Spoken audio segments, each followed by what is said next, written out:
Hello, everyone. Good morning. Okay, so we have a debate on Friday, and on this topic. So the Europeanization of member state policy is the chapter 16. In this chapter, all the chapters are really interesting, but this I'm finding this to be a particularly interesting chapter for me in my work in terms of trying to understand Europeanization and the construction of European identity in my mind and in Anna's mind and in Gloria's mind and Ella and Maria's mind. How do you construct these identities? Because again, keep in mind, Switzerland, United States, South Korea, Mexico, Sardinia, Catholic University of Korea, they only exist up here. It's the only place they exist. And that's not to say that they're not important. Obviously, they're very, very, very, very, very important. I can become very emotional about the United States of America. I love my country. What is this country? It exists only up here. So can we construct something like Europe that has such an intense appeal to Gloria and to Ben and to Anais, even though Switzerland's not part of the European Union, that European identity and the imagined community of Europe will become more important to me, or at least not to me, maybe to my grandchildren or great-grandchildren, than being Italian or Sardinian or Catalonian will be in the future to them, because we have multiple identities. So that's why I really like this chapter, because it's talking about Europeanization. And it's, keep in mind, all of these chapters, the authors have different perspectives that they bring. So this is by Claudia Rodelli, sounds like an Italian name, although I'm not certain. She never uses the term political psychology. She doesn't use the term nationalism. I use those terms because that's my theoretical framework. She has her own theoretical framework, but I'm trying to interpret her work in terms of how it can help me think through and apply my own theoretical framework for understanding nationalism and the construction of identity. Constructivism is one of the dominant paradigms or theoretical perspectives in the study of international relations. And the, gotta make sure, get the COVID, but along with realism and liberalism. So you'll hear a lot about constructivism in international relations theory. And keep that in mind. When I was born, I was constructed into being an American. I didn't come out waving an American flag when I was born. If somebody had kidnapped me and taken me to Germany, and I had been raised in Germany, or let's say taken to Switzerland and raised in Switzerland, from after the time I was born, immediately after I was born, I would be Swiss. I would have been constructed as a Swiss person, not American, Swiss. So these deep identities, being Japanese, German, Italian, American, that we feel so emotional about, so intensely about, those things are created by human beings. And they construct us when we were born in our early socialization. So that's an important question. Are we building a European identity that's somehow going to become as important, if not more important, than existing national and Italian, German, or American identities that are the foundation of European states, right? That Germany is the state of the Germans. France is the state for the French. Italy is the state representing the nation of Italians. And on those power capabilities of those states, the power capabilities that those authorities have in the form of the government to control and manipulate Italians or Germans or French, to get them to do things in organized ways. You have power, military power, economic power, cultural power, soft power, and then using that nation state power to construct something that goes beyond the nation state, maybe. To construct a new identity, a European identity. It's a paradox, it's a dilemma, it's a challenge, it's a danger. If you're an intense British nationalist, you know or suspect this is what the European project is. And we British identifiers, we don't want to participate in it. We do not need to participate in it. We love our state. We have nothing to be ashamed of as the British Empire. We won both world wars. We're not losers like Germans and Italians and French. We're winners. And we have our wonderful offspring the pride of our family, the United States of America. And we have Canada, and we have Australia, and we have our legacy, imperial legacy in India and Pakistan and Bangladesh and in Africa. We don't need Europe to be safe and secure. Now that might be right, that might be wrong, it might be more complicated, but this is the challenge that, of course, to go back to the initial point, that the European integration is led by the member states. That's the theme of the textbook, and therefore relies upon the power of the European state in Germany, France, Italy to make this happen. And much of that power comes from the fact that the state, in the form of the government representing authorities, draws upon the identity of those people as Germans to do what they are told by the German government that claims legitimacy because it was elected, and including appealing to that emotion, which of course has been very deadly and dangerous in the past.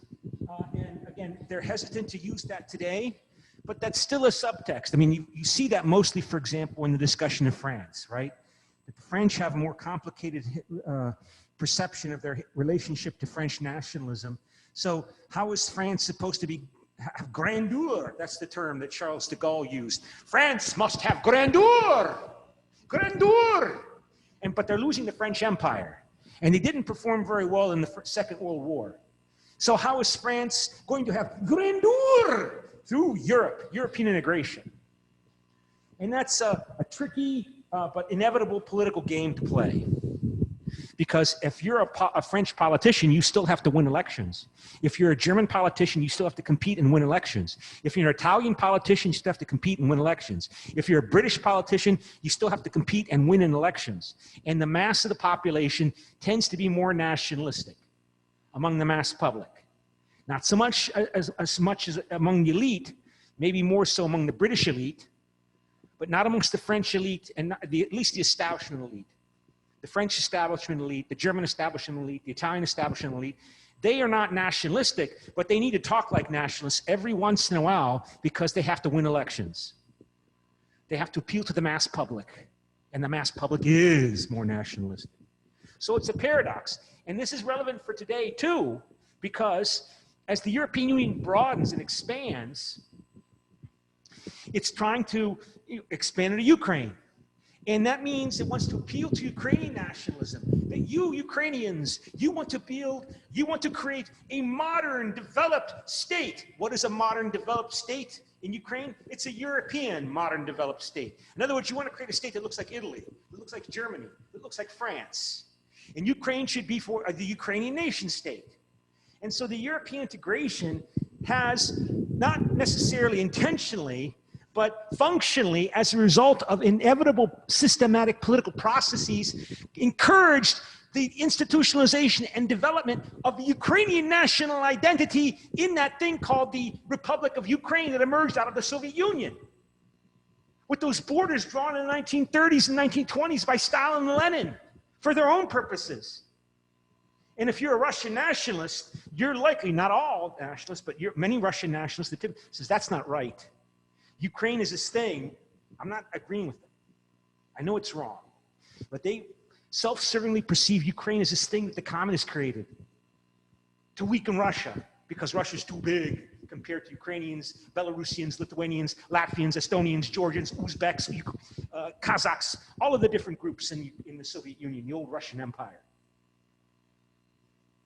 And so the European Union, it's not just NATO, it's the insidious influence of the European Union encouraging Ukrainian state to create a Ukrainian nation to make those Russian speakers feel Ukrainian and forget that they're Russian. Ah! If you're a Russian nationalist, you're going to erase the great Russian nation in the territory of Ukraine where Russia supposedly began 1,000 years ago when it accepted Christianity in Crimea from the Byzantine Emperor, being back with the Russian Emperor, the Varangian Empire. They were a mix of Viking and Slav. Was Vladimir Monomach, Vladimir the Great. Oh no, the Ukrainians call him Volodymyr the Great. I'm sorry, Ben. He was Ukrainian. He wasn't Russian. He was Ukrainian. Russia only emerged 500 years later. out of Muscovy. That's what they say. They say it every day. They say it yesterday on a Zoom thing I just watched. Now, by the way, this is just an interesting side topic. I mean, this claim to the same figures a part of history, that's not new. The same claim to the same historical figures, overlapping claims to the same historical figures for your national identity is not new. The Germans and the French both claim Charles the Great, Charlemagne. He's both a French nationalist historical figure in French nationalism and a German nationalist historical figure. So, you know, there is that. It's not just in Ukraine and Russia, or of course, I spent all this time in Balkans, right? The Bulgarians, because they're a small country, they don't act like Russians, but they claim Macedonians, they don't exist. They were created by Belgrade under the communists to brainwash those people, to forget that they're Bulgarian, to create this thing called Macedonia so that they can absorb and control them. And it's not fair. That's where our nation was so fundamentally shaped, and around Lake Ohrid, and where Piero Methodius made the Slavic alphabet, the Cyrillic alphabet, and go on and tell you about how Tsar Samuil was Bulgarian, and the Macedonians claim, no. Tsar Samuil was not Bulgarian, he was Macedonian. And you Bulgarians only got here 1,000 years ago when the Bulgar, Turkic tribe from Central Asia living next door to the Mongols came into Europe. Same kind of rhetoric you're hearing. It's just like amazing. Nationalism, I get so excited about it. Wow. I mean, it's like the same patterns again and again and again. But the Russians, they think they got the power capability to do something about it. The Bulgarians, you know, there are not even 8 million of them.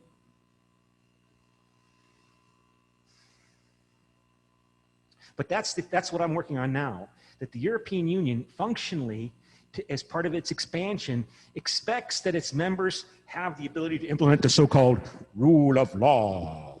The rule of law, which means a powerful, effective state that is functionally perceived by the typical citizen in Italy or France or Germany as somehow implicitly or habitually representing the public interest of the nation. You can say it's BS.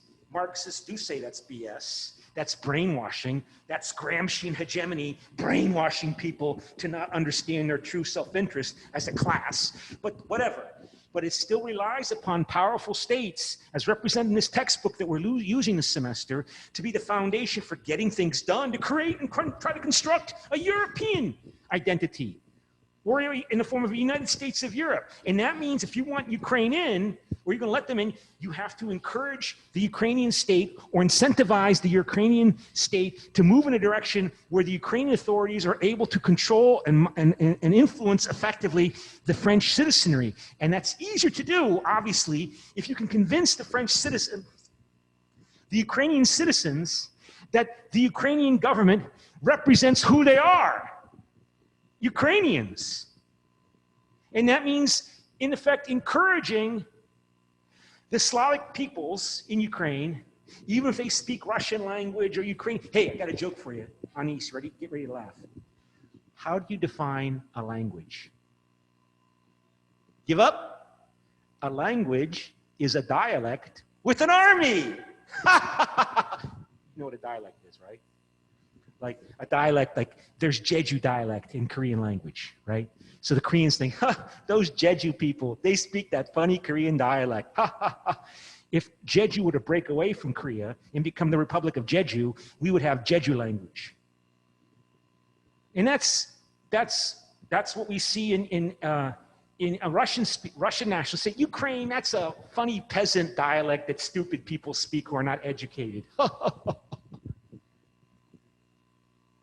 So there's this class element in it as well, like the country bumpkin speaks Ukrainian. And it's not just Russians viewing Ukrainians that way. That's the way the Poles stereotype Ukrainians, the Jews, everybody stereotyped Ukrainians as backward peasants. And you know, people don't like being humiliated.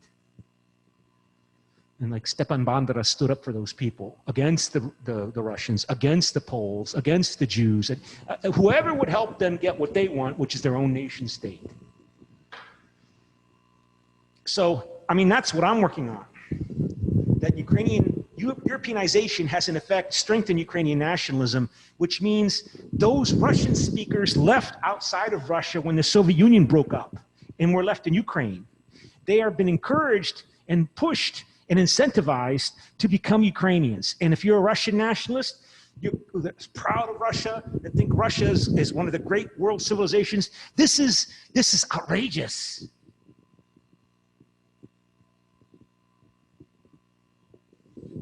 So let's go. So that's what I'm like. And again, I'm using my background in the Balkans because this is what Bulgarian nationalists say. And they're using that to this very day. The Bulgarian government is not letting Macedonia start accession negotiations to join the European Union until the Macedonian government admits that, that Macedonia is something created in the modern times by Belgrade, when Belgrade dominated that area.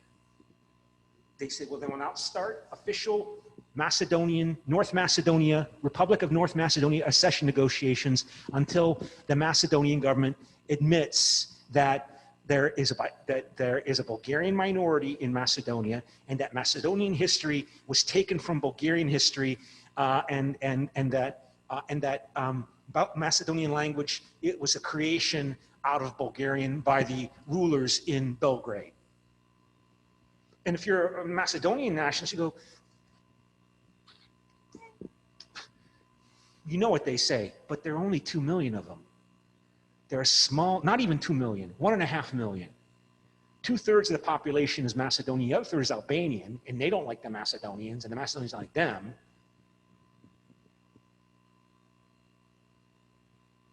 And so everybody's trying to put pressure on Bulgaria. I mean, Greece, it's not just Bulgaria, it's Greece also. You gotta do what you gotta do, you gotta do it. These little countries, you know, they need money, they need aid, and the European Union and the Americans are trying to use all their diplomatic bargaining leverage to get them to compromise, and it works. Like finally, Greece finally admitted that they will accept this country called the Republic of North Macedonia, because they claim, oh, Macedonia is Greek. Alexander the Great was Macedonian. He's a Greek. He's not a, no. And of course, they're all uptight about the Slavic minority in northern Greece that was the core of the Communist Party uprising in Greece at the end of the Second World War, that the British and the Americans and the Greek monarchists put down. And that Tito, when he was communist dictator of Yugoslavia, encouraged to rise up. So there's that subtext. So this, I mean, you just see these same patterns. So we don't have much time here in this short class. So that's the context for understanding Europeanization. Like, what does that mean? And how do you construct Europe? And when you need the power of the state to make European integration happen. And that means if you're talking about power of the state, you want to encourage people to support the state. And how do you encourage them to support the state? Make them believe, convince them that the authorities in the state represent who I am, and I should obey them. I should do what they ask. I should pay my taxes. I should obey the laws. I should go serve in the military when they say I have to go serve in the military. Or at least send my son and daughter, or brother, or father. I should do that. They have the right to tell me what to do. They have the right to speak to me in the imperative voice, and I obey. Not out of fear, but because I think I should. And I feel shameful. Or if I don't, I feel shame. I hide it. I know it's wrong if I don't obey. Like I don't pay my taxes.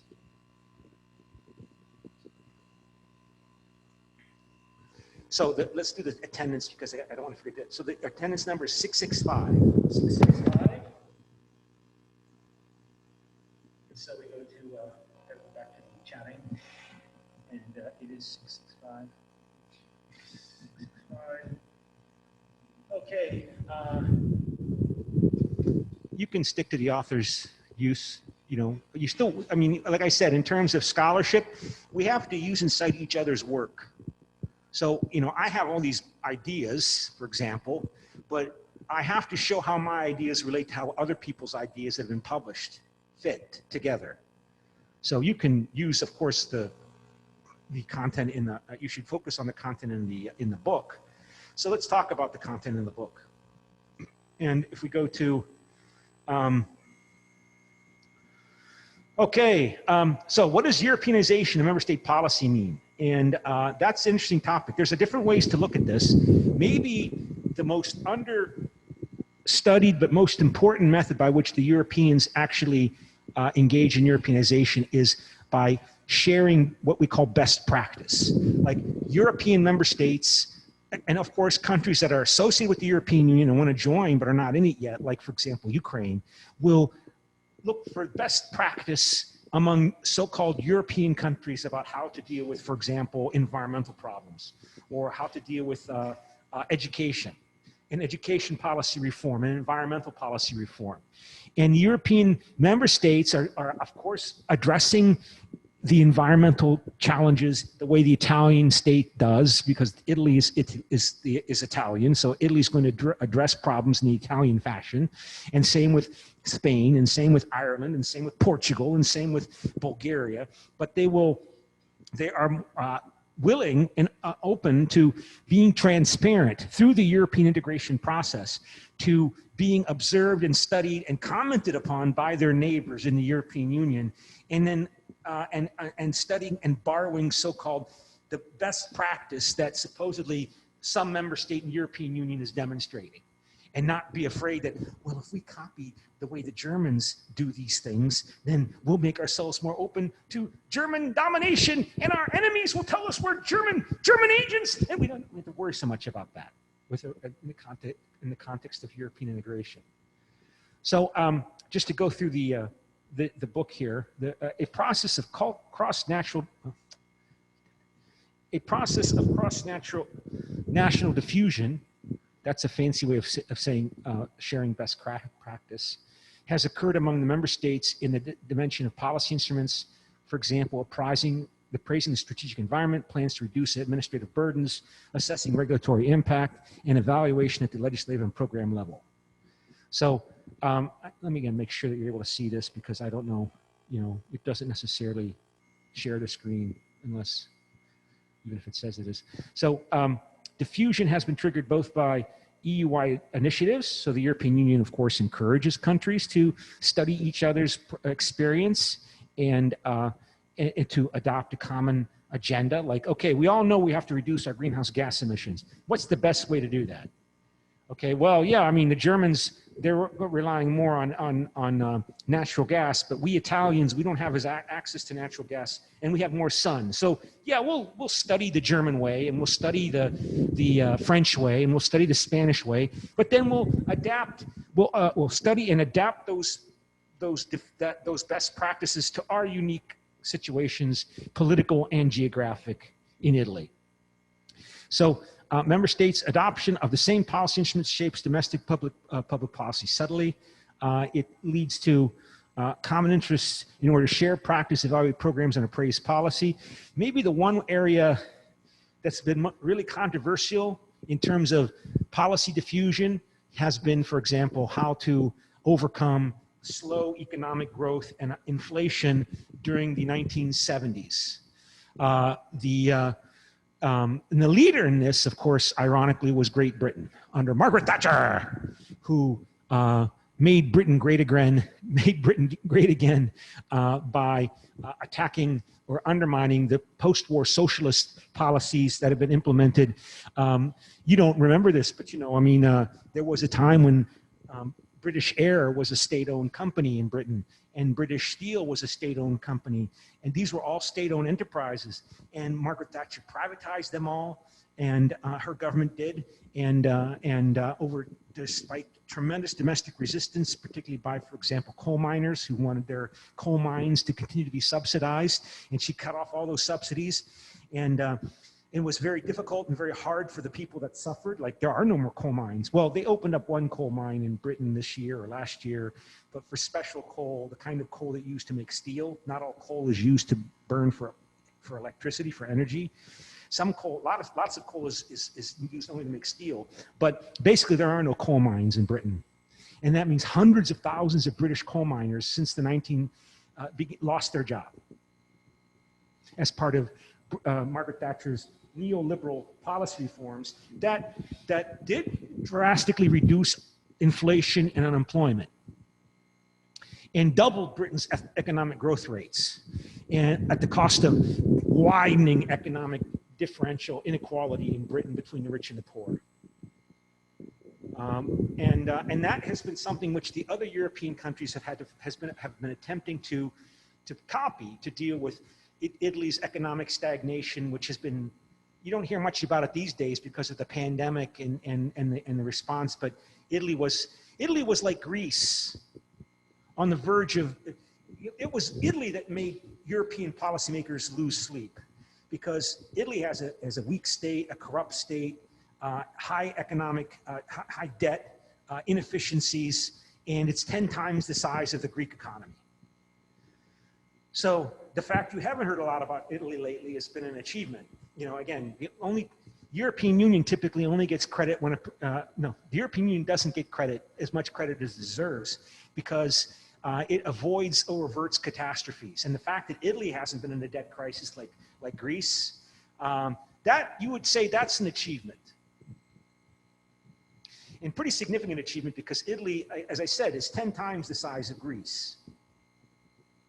And nobody talks about, I mean, but up until 10 years ago, the Italian economy had stopped growing. It was actually getting smaller. The banks were going bankrupt, or in danger of going bankrupt. But you don't hear about this because it hasn't happened. And European Union must get some sort of credit for that. But you won't know that unless you're somebody like me who spends all the day, you know, following the news every day, 7 days. I mean, who does that except geeky college professors? So, but that includes, for example, privatizing these state-owned companies that were socialized after World War II for a number of different reasons, or that were inherited from the fascist system in Spain and Italy and Portugal after those regimes changed in 1970s in Spain and Portugal, and after the end of World War II in Italy. So, so that's probably the best example of how in the previous book that I used for this class, that's was published 7 years ago, so it's kind of old. That has been the main focus, that how do you loosen up and make more fluid the labor market in Spain and in Italy and in France, the way they did it in Britain, so that it's easier to hire and fire people. And if you're a worker, you don't want to be easily fired. And of course, Korea has the same sort of problems because of it's really hard to fire somebody once you hire them. In America, it's pretty easy. Same is true in Britain. And this is what terrifies French workers, that Emmanuel Macron wants to do in France what Margaret Thatcher did in Britain. And so the Europeanization process has deepened beyond the issue of diffusion of policy instrumentation due to the Euro crisis, the new areas of policy instrumentation. They emerged in response to the Greek debt crisis, as well as to the financial market attacks in the Republic of Cyprus, Ireland, Portugal, Spain, and Italy. Now that's interesting, because you didn't hear much about Italy, like you heard about these countries in the later part of the first decade of the 21st century. The European Stability Mechanism was created in March 2012 in dealing with the Greek crisis. It's a fiscal pact, which is known officially as the Treaty on Stability, Coordination, and Governance in the Economic and Monetary Union. And this is like a European form of the IMF for Europe. And of course, so if you go here and you see the European Stability Mechanism, there's a nice website for it. And this was to emerge in response to the crisis of the Eurozone. So again, the European Union becoming more deeply integrated in response to national crises to deal with a problem. And of course, again, this is the crisis 14 years ago with the world financial crisis and the European sovereign debt manifestation of that world debt crisis, world financial crisis. Now, again, we have the pandemic and economic crisis that generated. And now we have, it's not in the book, right? It's not in the book, it's too recent. Again, the further deepening of European economic and financial integration with European next generation Europe and the sale of Euro bonds. But this was the previous episode of emergency deepening of European integration to deal with the crisis brought about by Greece, in particular, threatening to default on its debts. So back to the notes. Then we go to share screen, and efforts to try to coordinate through the European Commission the fiscal policies of the member states as well. Of the this is the monetary policies. This is the fiscal policy, the policies of the government budget, to begin to coordinate those fiscal budgets of the national governments of the European Union under the coordination and monitoring of the European Commission. And again, this all sets the framework or the foundation for the next set of deepening that emerged with the COVID-19 pandemic. So the European semester. So when I say European semester, what comes to mind? Like we're here in the spring semester, Catholic University of Korea, like we're all students. So now we have to learn and study how to be good Europeans, to manage our fiscal budget deficits as an obligation to the other members of the European Union and under the Stability and Growth Pact. The Stability and Growth Pact was adopted decades ago by the European member states, agreeing that they should try to coordinate their fiscal budget policies in the member states so that there is some commitment, at least, that you would not have a government budget deficit that's 3%, no more than 3% of the gross domestic product of your economy, and in total, your total budget deficit, public debt, should not be more than 60% of your GDP. And they almost never meet it. But the need to move forward on this further emerged in response to the Greek debt crisis and the financial fiscal crisis in Greece that caused them to risk defaulting on the loans they had taken from investors in Greek bonds. Again, most of those investors were other European banks and actors investing in Greek bonds. So it's not just like Germany is helping Greece because it wants to be nice to Greece. Many of those bonds, Greek debt bonds, were held by German banks. So if Greece had defaulted, it would have tanked the financial system in these countries as well. But this notion, again, appeal to public opinion that we're going to, now under the European semester, we're all going to study how to be good Europeans, good students of Europe, because we've all made this commitment to being members of Europe. And yeah, so I think there's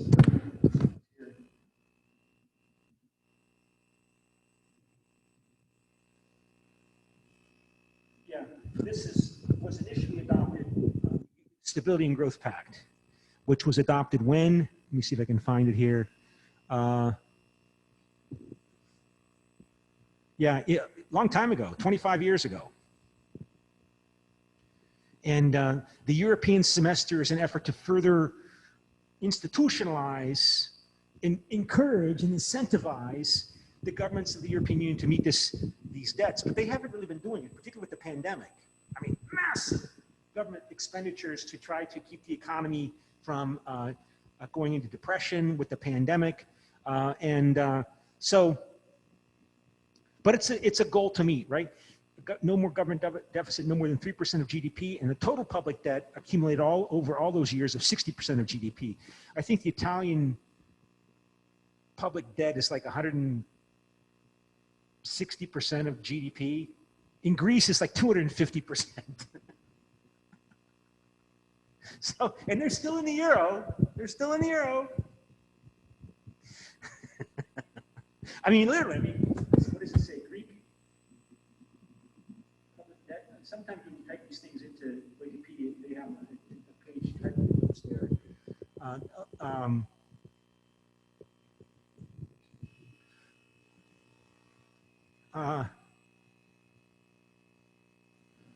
Well, it got by 200. In 2017, it was up to 180% of Greek GDP. I don't know what it is now, but the point is that they're not meeting it. And they're still in the euro. They're still in the euro. So back to the notes. Make sure you can see this. So this is all about constructing a European identity. Now we have two contradictory set of forces, one favoring less Europeanization, the other favoring intensification of the Europeanization process. In response to these crises, you see intensification of Europeanization, most recently with the pandemic. That next generation European Union, I mean, it's hard to overemphasize the significance of that, because being an old man like me, I just remember a year ago, 14 months ago, Angela Merkel saying, no, no Eurobonds. No, no, oh my God, now $750 billion euro bonds are being sold starting 11 months ago.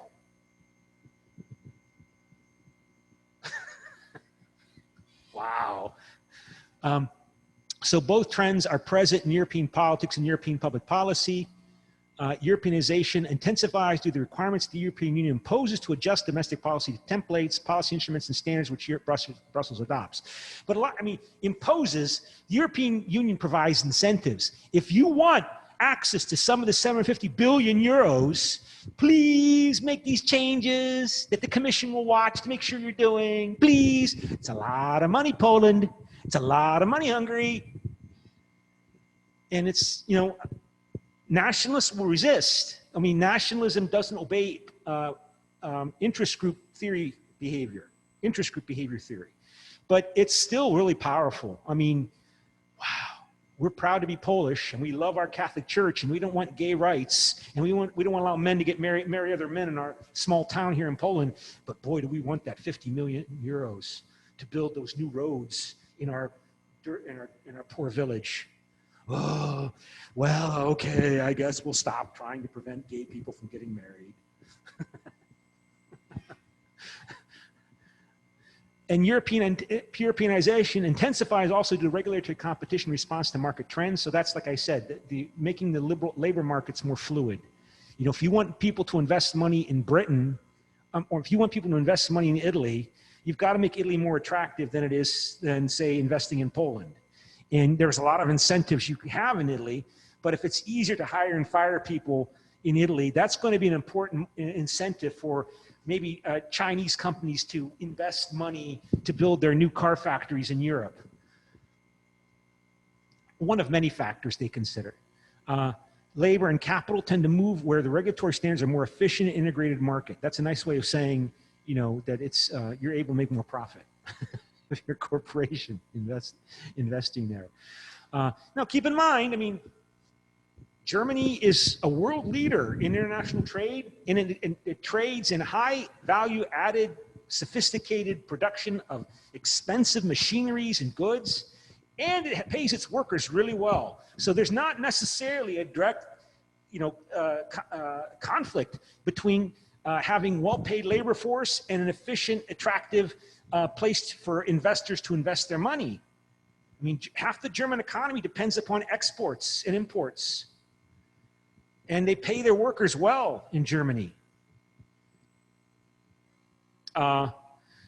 So this movement is significantly possible because of substantial European single market integration and removal of barriers to economic resource flows. Yeah, right? Anybody can invest anywhere in the European Union and build their cars in Poland or Bulgaria or Slovakia and sell them for big money in France and in Germany, and also in Switzerland, because Switzerland has, you know, trade agreements with the European Union.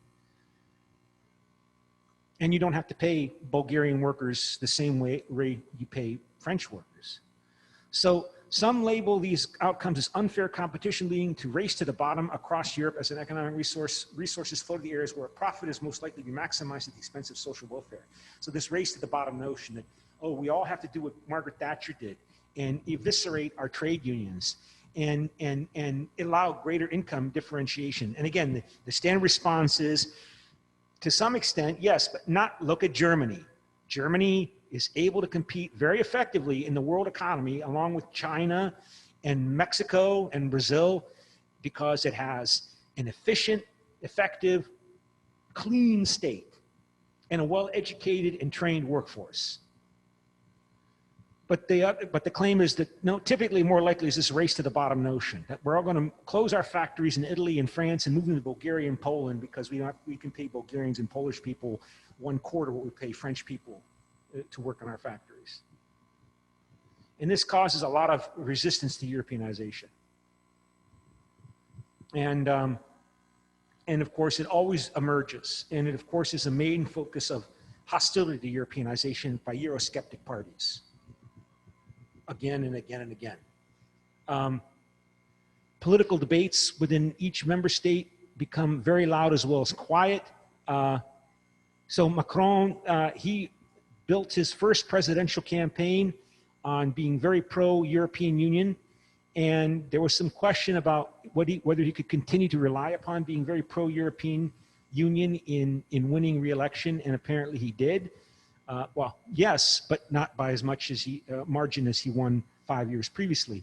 But one of the attacks made by his opponents, his competitors in the political system, was that Emmanuel Macron is spending too much time worried about Ukraine and worrying about global climate change and NATO, and what about we, the French workers, who are barely able, so many of us are barely able to make enough money to pay for our basic needs. And of course, there has been some changes, incentives to change your welfare states to reduce the tax burdens on companies. In Denmark, for example, the government has been pushed to make changes to its welfare system with its focus on universal cash benefits.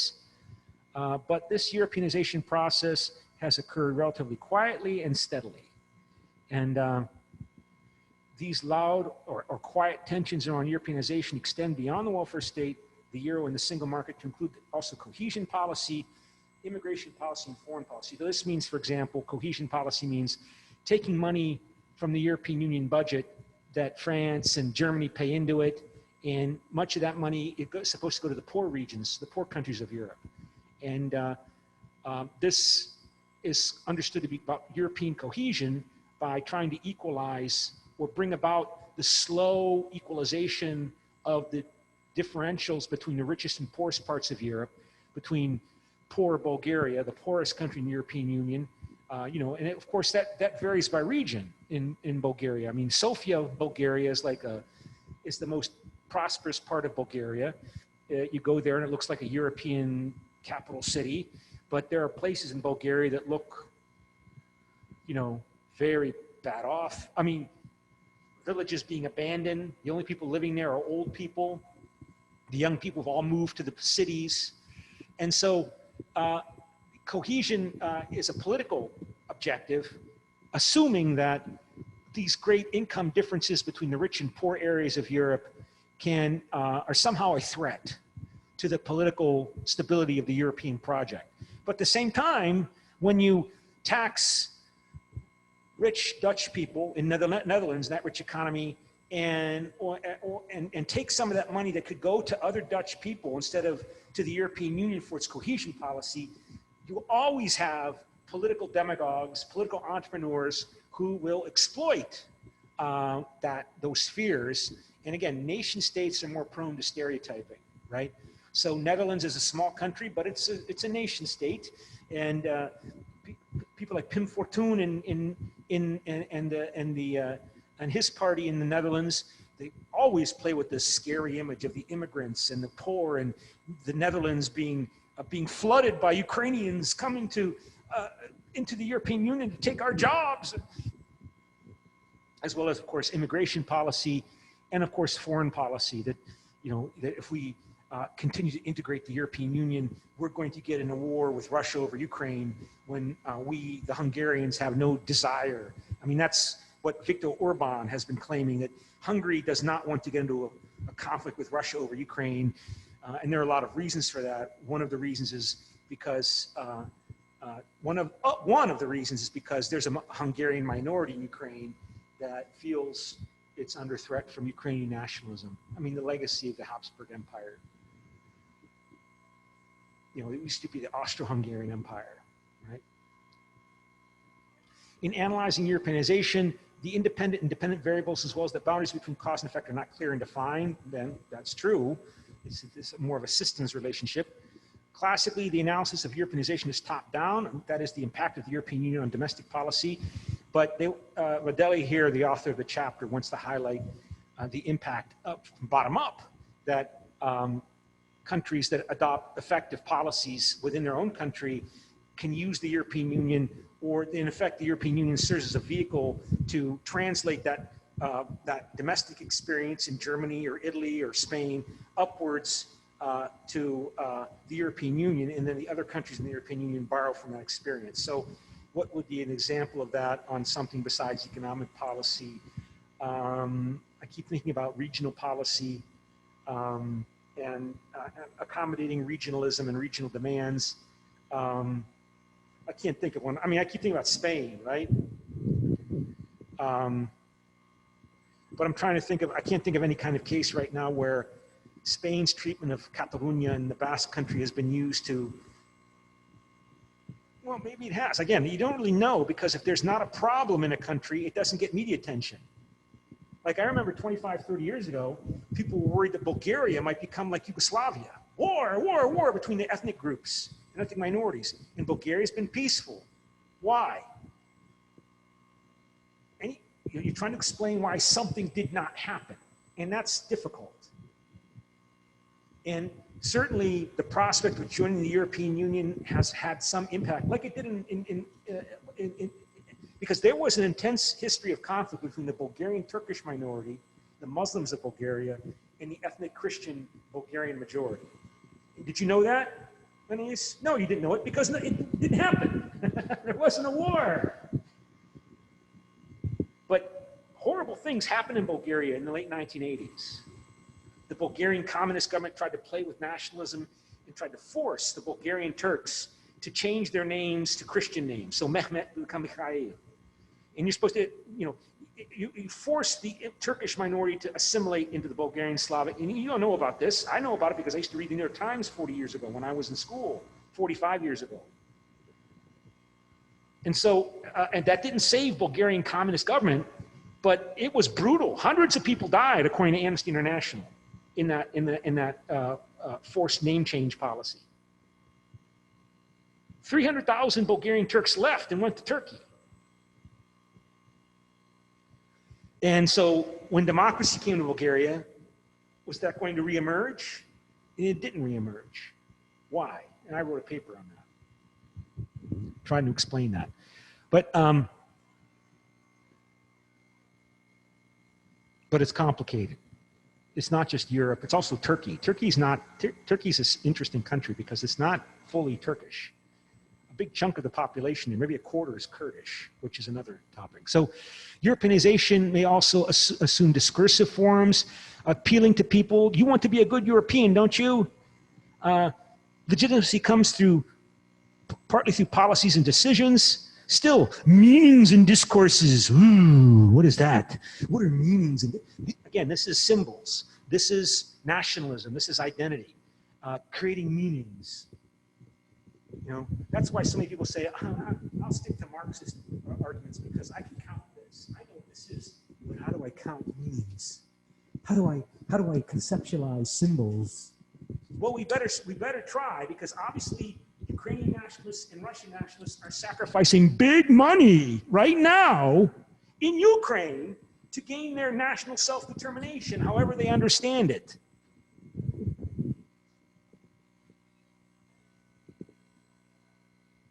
So researchers have identified different types of discourses. There's coordinated discourse, and focus on how, like the European semester. That's our study. It focuses on how the EU policymakers construct shared meanings while articulating a discourse that permits them to make decisions. And communicative discourse is the public explanation of the reasons behind public choices. The crisis of the European integration project, which dominates political and academic debate, raises broader questions regarding the discourse or grand narrative which is to be utilized to support integration, along with the contestation of the paradigms which inform the economic policy of the European Union. You see, we need a theory of nationalism. And that's been we all know nationalism is really important, but trying to get people to agree on what nationalism is, it's extremely difficult. And we need a theory of nationalism. I think I got it from my, no, I didn't make it, my professor made it. So that's what I spend my time doing, trying to use my theory of nationalism for my professor to explain things like Europeanization. But that's where I have to stop today. And so starting on Friday, everybody's invited to come to class. We're no longer going to do this half-half. So we still have to wear masks, but everybody can come to class starting on Friday. Okay, any questions? If no, I'm going to shut down